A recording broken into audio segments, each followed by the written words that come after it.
ازيكم يا صحابي؟ عاملين ايه؟ يا رب دايما تكونوا بخير. النهارده بقى هنعمل مع بعض رز بلبن. انا جبت نص كوبايه رز، غسلتها وحطيتها على النار ونسيبها تستوي بقى لما يتهري خالص. شايفين؟ يستوي خالص ويشرب الميه بتاعته. وبعد كده هنجيب اللبن. انا هنا حطيت 2.5 كيلو لبن اهو، بس طلع مجمد يعني، مش فاكره ان هو في التلاجة، بس هيفك يعني مع نفسه. هو فك اهو. واحط نص تاني. احط السكر بس الاول. السكر طبعا حسب الرغبه، حسب انتي بتحبي الحاجه حلاوتها عامل ازاي. حطيت نص كيلو لبن تاني عشان انا بحب اللبن كتير كده في الرز، مبحبوش ناشف. نقلبه بقى، ندوب السكر. اللبن فار مني طبعا، كنت بعمل حاجه على الحوض وفار. معلش، عادي بتحصل في كل البيوت. هنا دول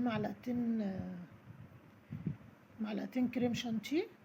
لو مش عندي خلاص مش ضروري يعني، بس انا عشان كان عندي وانا بحب احط فيه كريم شانتيه. وهنا دول معلقه نشا. طبعا هو كان عايز نشا تاني، بس انا ما كانش عندي غير دول، وجوزي كان عايز يفطر رز بلبن، فصرفت نفسي بالموجود معايا وخلاص يعني. وحطيت فانيليا، وبرده ما كانش عندي غير واحده الفانيليا دي، وخلاص خلص كده بقى. وبغرفه. متنسوش لو عجبكم الفيديو تدعموني بلايك وشير واشتراك في القناة وتفعيل زر الجرس عشان يوصلكوا كل جديد بنزله من يوميات هند عبد العظيم. ايه رايكم بقى؟ حلويات يا اخواتي، حلويات. شايفين الجمال؟ شايفين الطعامة؟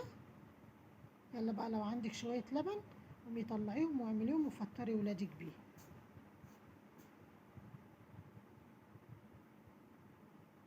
طبعا طعمه طلع تحفة، بس هو كان عايز لبن تاني، بتاع دوت نشا تاني، بس انا صرفت نفسي باللي موجود عشان الحاج صاحب البيت يعني. من اجمل الاكلات اللي بتتعمل. باي باي.